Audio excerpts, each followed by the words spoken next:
Cowboy fed Apache sisters. 15 years later, they returned to his ranch and chose to marry him for life. The land stretched wide and empty under a pale autumn sky. Wind pressed through the dry grass, carrying with it the smell of dust and cedar.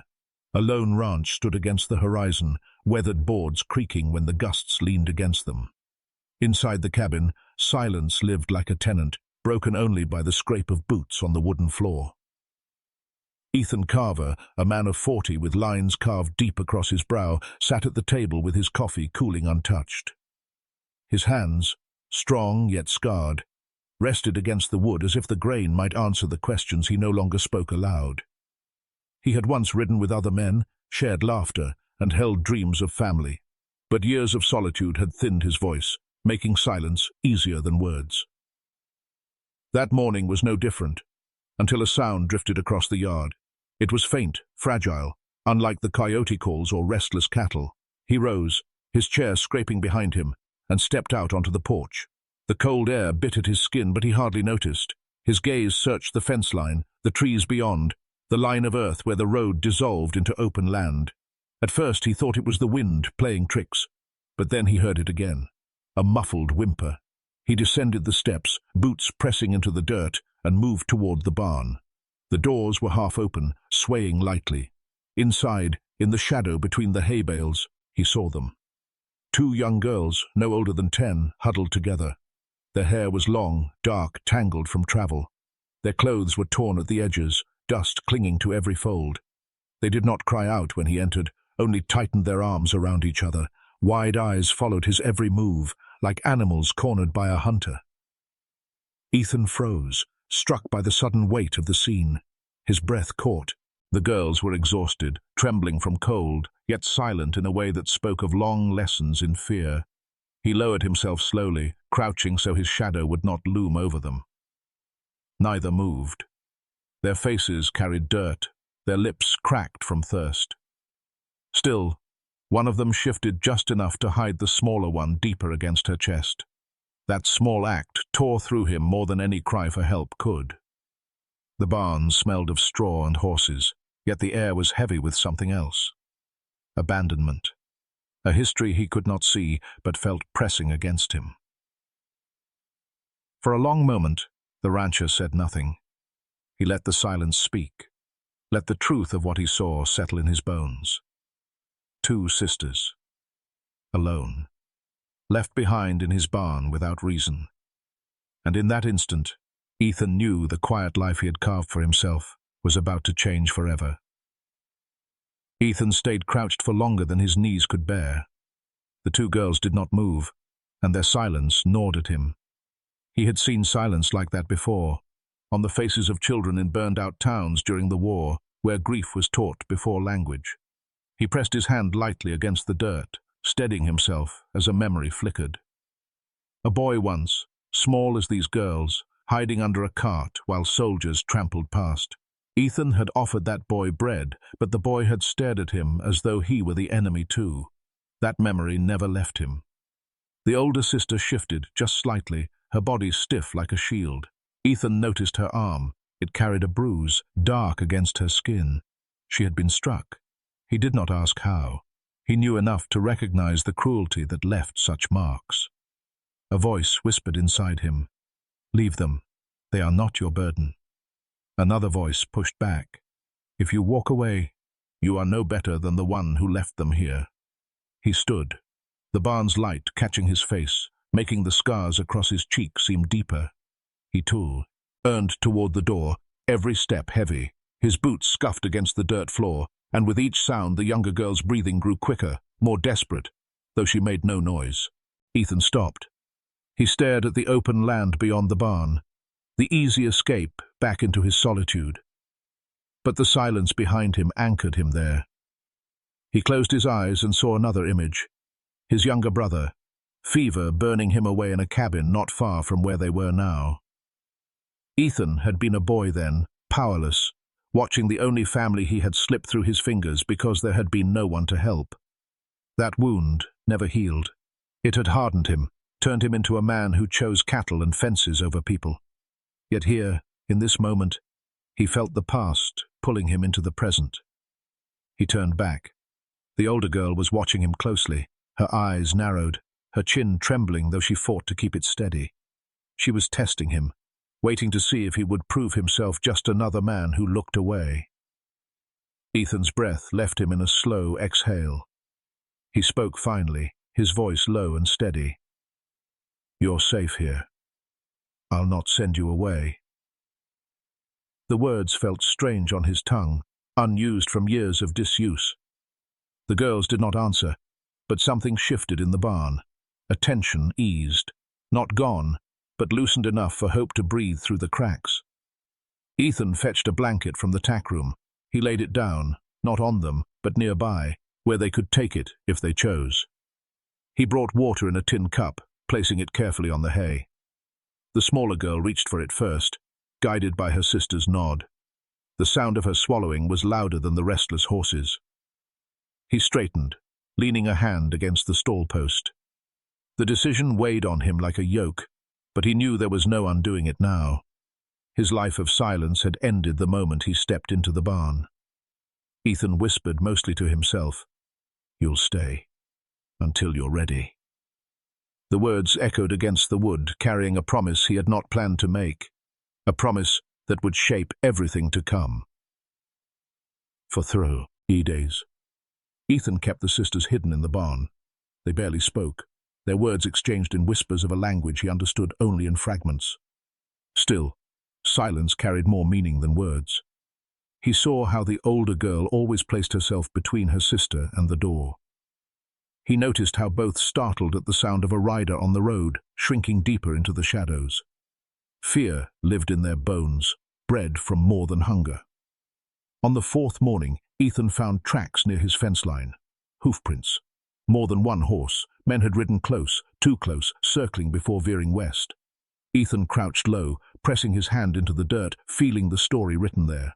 Whoever these riders were, they were searching. That evening, when the girls finally braved a few words, the truth began to surface. The older one, her voice hoarse and raw, told him their names, Anna and Ruth. She did not say much else at first, but her eyes gave away more than she wanted. When Ethan pressed gently, she revealed a piece of the past that chilled him. They had been taken from their village after a raid. A man, white, cruel, drunk with power, had claimed them as possessions. When he tired of them, or perhaps feared being hunted, he abandoned them on the edge of Ethan's land, not as an act of mercy, but as a way to erase his burden. If they died there, so be it.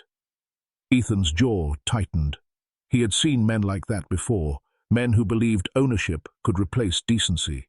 His hands balled into fists at the thought of children treated as cattle.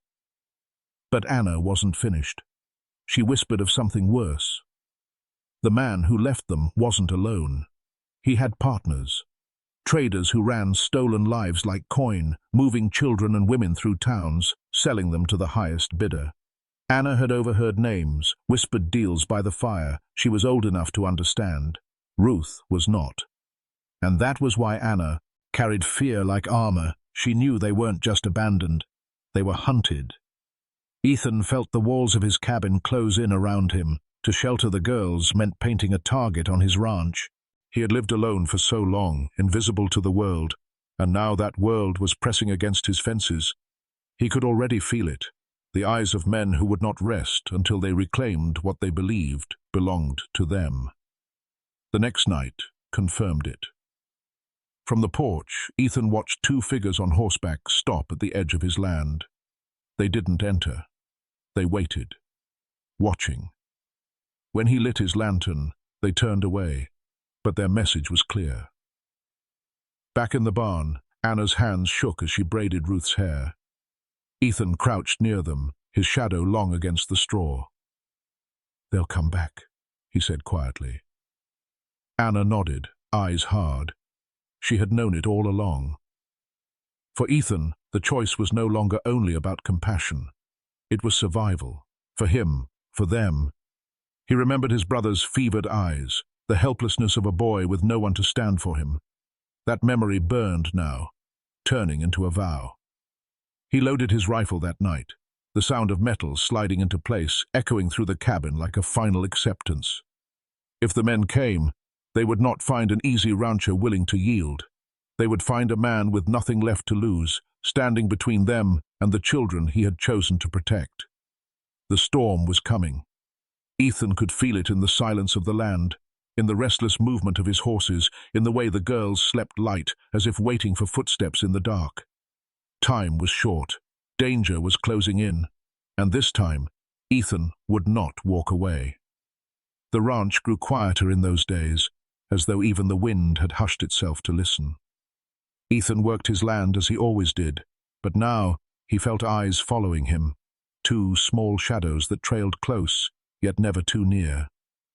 Anna and Ruth lingered at the edges, watching him mend fences, gather wood, feed the horses. At first, they only observed. Then, slowly, they began to step closer. One morning, Ethan set a pot of beer over the fire. He caught Ruth staring at the steam curling upward, her lips pressed together as though she wished but dared not ask. Without a word, he lifted a spoon and offered it. She hesitated, glancing to her sister, who gave a small nod. Ruth took it, tasted, and for the first time, Ethan saw her eyes soften. Not joy, not trust, but the faint memory of what safety might feel like. That evening, Anna surprised him by bringing water from the well. The bucket was heavy for her thin arms, yet she carried it across the yard with stubborn pride.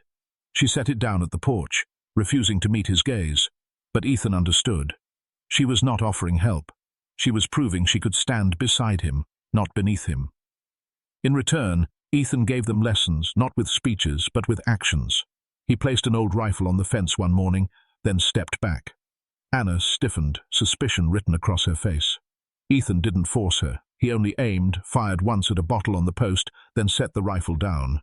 Hours later, when he returned, the bottle was shattered, the rifle warm. He said nothing. Neither did she. But that night, she slept deeper. Ruth, too small for the rifle, found her own lessons. Ethan showed her how to mix feed, how to stroke the horses without fear. She laughed once, quick, sharp, then swallowed it back as if she had betrayed herself by remembering joy. Ethan didn't react, only let the sound linger in the air, more healing than any prayer he'd ever known. Days passed like that. The silence between them changed. No longer heavy with suspicion, it grew into something gentler, like soil after rain, holding the promise of growth. Ethan carried scars he never spoke of. One evening, as the sun bled red across the horizon, he rolled up his sleeve while chopping wood. Ruth's eyes fixed on the jagged mark running along his forearm. She pointed. Ethan paused, then nodded. "A war," he muttered. That was all. But Anna's gaze held his for a long moment, as if she understood more than he had said. Later, by the fire, Anna lifted her own arm. A thin welt crossed her wrist, faded, but still cruel. She didn't explain. She didn't need to. Their eyes met in the flicker of the flames, and for the first time, Ethan felt something shared, pain that had crossed different roads, but ended in the same place. That night, after the girls had gone to the barn, Ethan sat on the porch with the stars spread like dust across the sky. He felt an unfamiliar ache in his chest. Not loneliness, not regret. Something gentler, heavier. The bond between them was no longer choice. It was truth. For the first time in years, Ethan allowed himself to imagine a tomorrow where he was not alone. And though he knew danger crouched beyond the fences, he cherished that stillness, that fragile peace, like a man savoring the last calm breath before the storm. The morning broke cold, the sky the color of steel. Ethan was mending the corral when he heard the low thunder of hooves. He turned, wiping sweat from his brow, and saw dust rising along the ridge. 5 riders came into view, dark against the pale horizon. Anna stiffened where she stood near the porch, her hand clutching Ruth's shoulder. The horses drew closer, their riders armed, rifles slung, pistols heavy at their sides. Ethan recognized the posture of such men, confidence rooted in cruelty. They had come not to ask, but to take. The leader reined in at the gate, a tall man with a scar running down the side of his neck. His grin carried no warmth. "Morning, rancher," he called. "We're here for what belongs to us." Ethan stepped forward, rifle resting in his hands, though not yet raised. His voice was steady. "Nothing here is yours." The scarred man chuckled, glancing at his companions. "Two girls. Apache blood. Worth good money if you know the buyers. They were left on your land, and that makes them ours." Anna's breath caught. Ruth pressed closer against her side. Ethan's grip on the rifle tightened, but his face remained calm. "They're not cattle," he said. "They're under my roof now." The men dismounted, the crunch of boots against dirt sharp in the silence. Tension drew tight as a rope ready to snap. Ethan positioned himself between the girls and the intruders. The scarred man's eyes narrowed. "Step aside, Carver. You don't want to die for two strays." Ethan's memories rose unbidden, his brother burning with fever, the boy under the cart, the countless faces he had failed to save. His voice dropped low, a whisper sharpened into steel. "I already died once. The only thing left is keeping them from men like you." The standoff cracked wide when one of the riders drew his pistol. Ethan fired first. The shot rang across the yard, echoing into the hills. The rider fell, his weapon spinning into the dust. Horses reared, men shouted, the air thick with smoke and panic. Bullets tore into the fence posts, splinters flying. Ethan ducked, firing again, his body moving with the instincts of a man who had lived too long in silence, but remembered how to fight. Anna pulled Ruth toward the barn, shielding her with her small frame. The scarred man advanced through the chaos, pistol aimed steady. Ethan turned, rifle raised, but the click of an empty chamber betrayed him. The man sneered, finger curling on the trigger, and then a crack split the air. The scarred man staggered, his pistol falling, a wound tearing his shoulder. Behind Ethan, trembling but unflinching, stood Anna. The rifle Ethan had left on the fence days earlier smoked in her hands. For a heartbeat, silence consumed the yard. The remaining riders froze, shaken by the sight of a child wielding the weapon. Ethan surged forward, seizing the moment, tackling the scarred man into the dirt. Fists and fury replaced bullets as he fought with every ounce of strength left in him. The riders hesitated, fear breaking through their bravado. One cursed, mounted quickly, and the others followed, retreating in a thunder of hooves. Dust swallowed them as they fled into the distance. Ethan staggered to his feet, blood trickling from a cut across his brow. Anna dropped the rifle, her hands shaking uncontrollably now that the danger had passed. He caught her before she fell, his arms steady around her. "You did what you had to," he whispered, voice rough, his chest heaving. The battle had ended, but the cost of it would echo. Ethan had risked everything, his life, his land, his solitude, for two sisters who had been left to die. And in that choice, he had found something worth dying for at last. The ranch lay still after the gunfire faded. Dust hung heavy in the air, the acrid smell of smoke and powder sinking into the earth. Horses whinnied nervously in their stalls. The fence posts bore scars where bullets had torn through. And in the center of it all stood Ethan, his chest rising and falling with ragged breath, blood smeared along his temple. The scarred man groaned where he had fallen, wounded but not dead. His pistol lay forgotten in the dirt, half buried beneath his boot. Ethan stood over him, rifle useless in his hands, but still held like a weapon. For a long moment, he considered ending it, putting a final stop to the threat. But when he looked into the man's eyes, he saw not fear, but emptiness. The kind that would never change. Ethan lowered the rifle. "Go," he said quietly.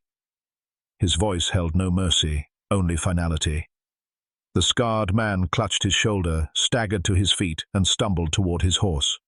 He climbed with effort, swaying in the saddle, then turned without another word. The sound of hooves carried him into the horizon until the land swallowed him whole. Silence claimed the yard again. Ethan turned back to the barn. Anna sat against the wall, her arms wrapped around Ruth, who trembled against her chest. The rifle she had fired lay beside her, smoke long gone, but the weight of what she'd done still pressing down. Her eyes met Ethan's, hollow, wide, searching for something she could to name. He walked to her slowly, kneeling until his boots sank into the dirt. He didn't speak. Instead, he reached for the rifle, lifted it gently, and set it aside. Then he pulled a rag from his pocket, pressed it into her hand, and nodded toward his own brow where the blood trickled. She blinked, then moved carefully, dabbing at his wound with trembling fingers. Ruth's sobs grew softer, her head burrowing deeper into her sister's shoulder. Ethan placed a hand lightly on the younger girl's hair, his palm steady, grounding. The three of them sat that way in the barn's shadow, the world outside broken and loud. But here, there was only breath, heartbeat, silence. When night fell, Ethan buried the rider who had been shot in the skirmish. He dug the grave at the edge of his land, the shovel cutting into the cold earth, each thrust heavy with thought. The girls watched from the porch, their figures small against the glow of the lantern. Ethan did not look at them, but he felt their presence. He covered the body, tamped the soil flat, and left the grave unmarked. Some men deserved no legacy. Back inside, the cabin smelled of smoke and beans simmering faintly on the stove. Anna sat close to Ruth on the bed, their shoulders pressed tight, their faces pale in the flickering firelight. Ethan lowered himself into the chair by the table, his body aching. For a long while, none of them spoke. The silence was not empty. It carried weight, the kind that came after a storm when the land itself seemed to exhale. Ethan closed his eyes, his head heavy, and listened to the quiet. The sisters were alive. He was alive. The threat had receded, though not gone, and for now, that was enough. Outside, the wind shifted, cool and steady, carrying the dust away. The seasons turned. Winter crept down from the mountains, wrapping the land in silence and frost. Ethan's ranch, once a hollow place, meant only for work, grew into something else. The barn smelled of hay and bread now, not just horses. The cabin, once dim and empty, flickered with light each evening, the sound of soft voices, breaking the long silence that had ruled it for years. Anna and Ruth changed with the passing days. Ruth grew steadier, her laughter no longer swallowed the moment it escaped. She followed Ethan around the ranch, her small hands clumsy but eager, scattering feed or brushing down horses with a seriousness that made him smile when she wasn't looking. Anna grew taller, her eyes sharper, carrying the weight of a girl who had been forced to become older than her years. Yet the hardness softened over time. She spoke more, trusted more. She carried the rifle still, but not as a child trembling with fear. It became a tool, an extension of her will to survive. Ethan changed too. His solitude cracked open piece by piece until he was no longer a man bound by silence but one tethered to a fragile family. The land did not feel so vast now. The cabin no longer felt like a grave. He found himself waking not to emptiness, but to footsteps, to the rustle of blankets, to the simple truth that he was no longer alone. Years folded into one another. The memory of that day, the dust, the gunfire, the choice to stand, remained carved into them all, but it did not define every breath. Instead, it became a scar, like those on Ethan's arms and Anna's wrists, carried but no longer bleeding.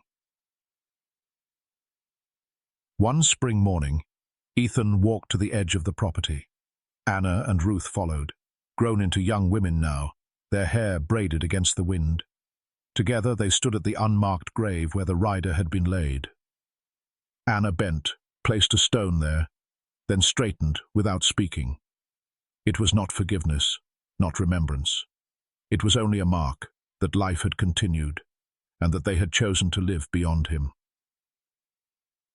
When they returned to the cabin, Ruth set bread on the table, Anna poured water, and Ethan sat down with them. They ate quietly, the fire crackling, the windows open to the wide land that had on Sabembaran. Time had not erased the pain, but it had transformed it. What had begun in fear and silence had grown into something fragile, unspoken, but enduring. As dusk fell, Ethan looked across the table at the sisters, no longer abandoned children, but women who had chosen to stay. The weight in his chest eased, replaced by something steadier than joy, deeper than peace. The night came soft, folding around the ranch, and in that silence, heavy and eternal, Ethan understood. Some bonds are not given by blood, but by the courage to stand when others would turn away. It was a truth that would outlast them all. Like a violin's last note, it lingered, low, haunting, unforgettable.